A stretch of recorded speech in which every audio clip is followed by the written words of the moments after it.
Well, hello and welcome to another video. This video we're going to be talking about the reflexive verb. A lot of people have asked me about this, so I think it's high time I did a video. If you've never seen my videos before, I'm Amanda. I've been living in Portugal for over 30 years. I've been speaking Portuguese for over 30 years, and I have been teaching Portuguese to foreigners for 20 years. If you haven't yet subscribed to the YouTube channel, do so now, and don't forget to click that bell so that you get the notifications. So let's go straight in and take a look at the reflexive verbs. One of the first things that we learn normally with the reflexive verb is when we say what our name is. So we say eu chamo-me, eu chamo-me. And this means I call myself. So that's basically what this reflexive part means. It's reflecting back to the self. So let's take a look at the others and we can apply this same idea, and then it gets us to understand them better. Eu levanto-me. Eu lavo-me. Eu visto-me. So you can note the use of the word self here. I call myself, I get myself up, I wash myself, I dress myself.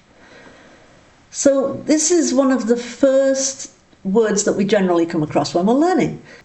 Eu chamo-me means I call myself. When somebody is asking what you are called, they're going to say, como se chama? Como se chama?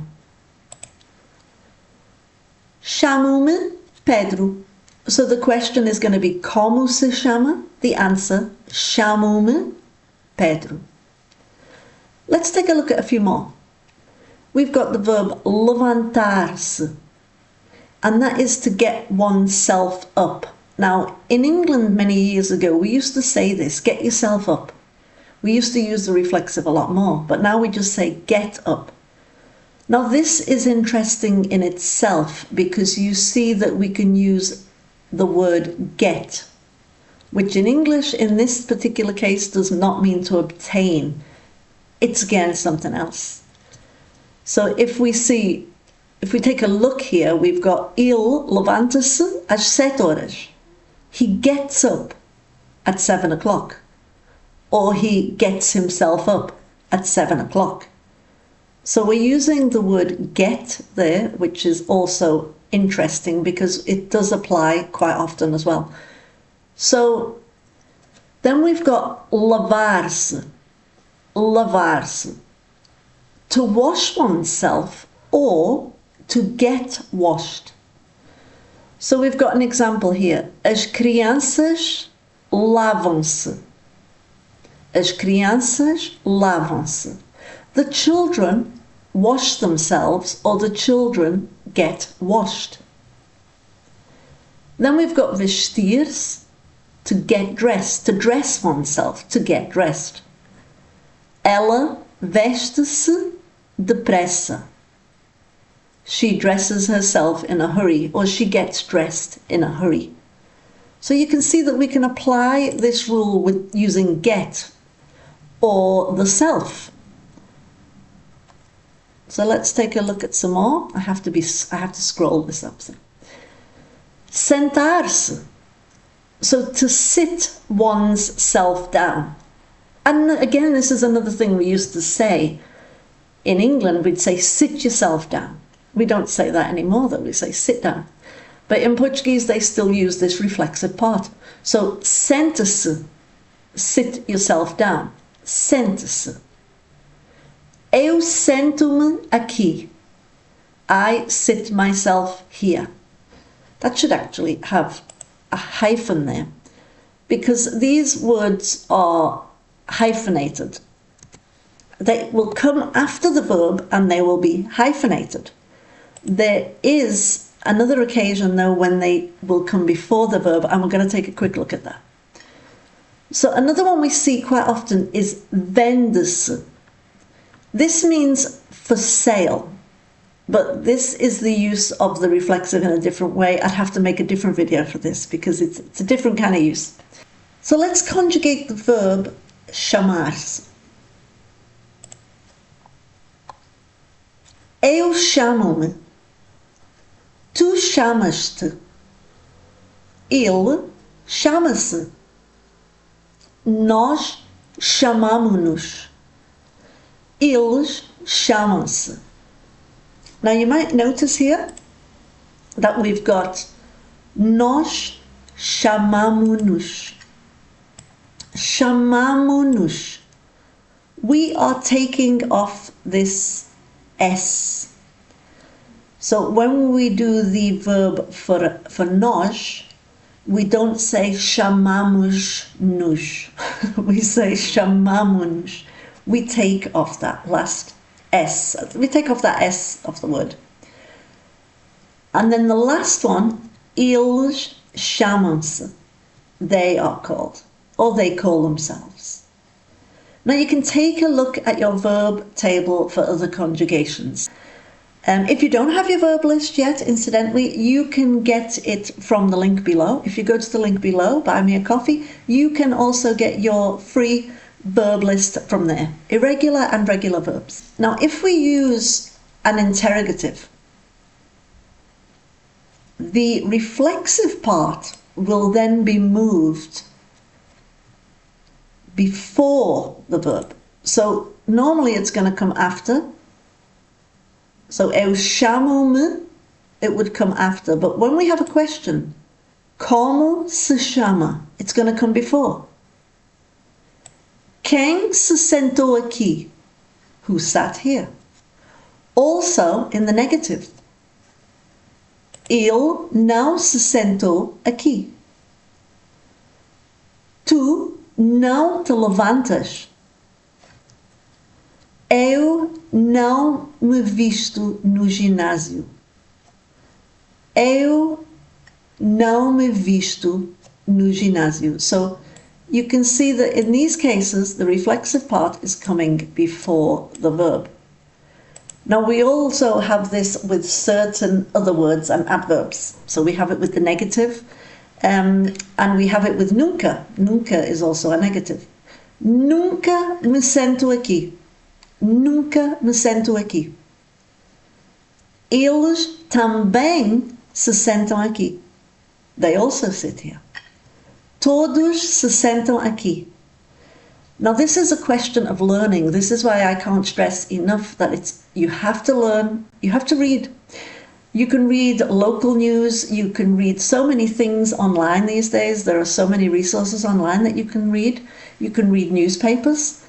And the thing is to get as much exercise as you can. You can even buy books online. I'll put a link down below where you can buy Portuguese books from. And it's important to try and read as much as you can, because when you read, you're going to learn about these things. They're going to come more naturally.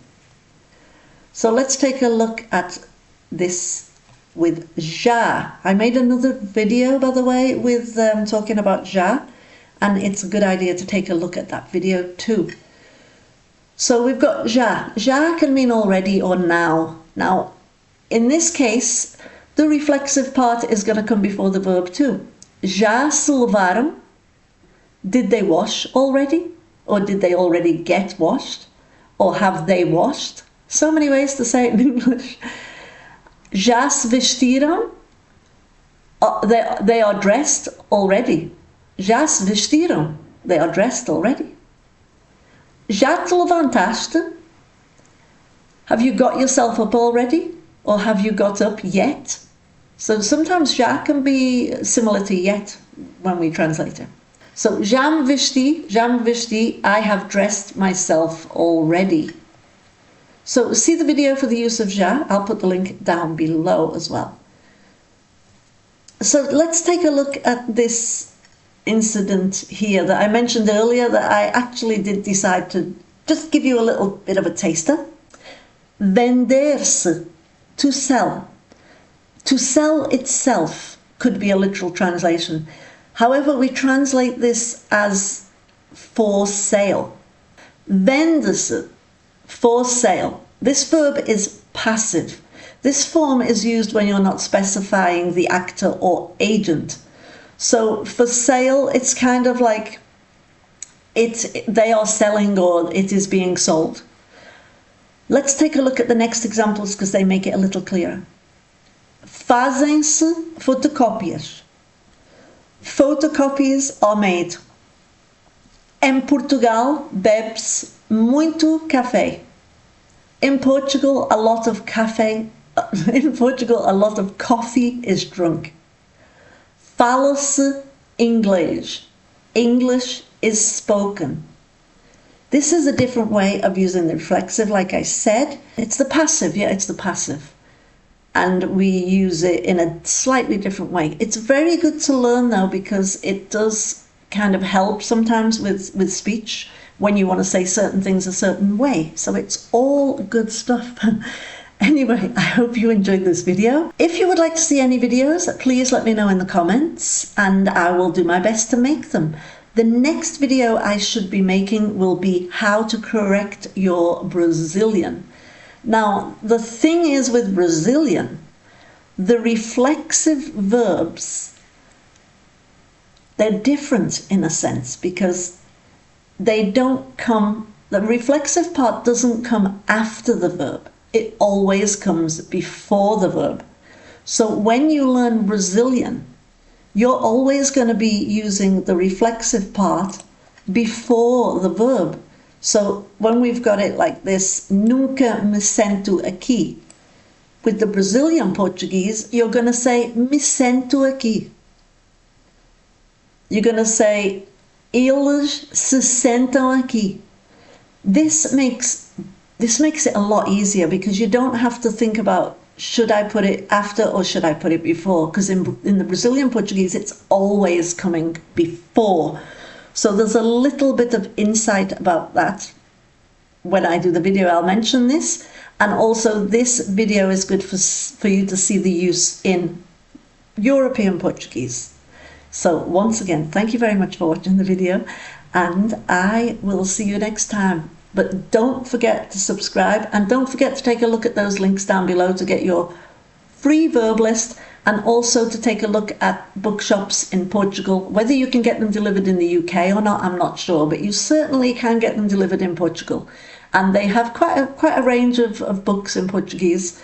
And I think it's a good idea to try and read simple books to begin with, like children's books, and then move on from there. Anyway, that's enough for now, and I will see you next time. Thank you very much for watching.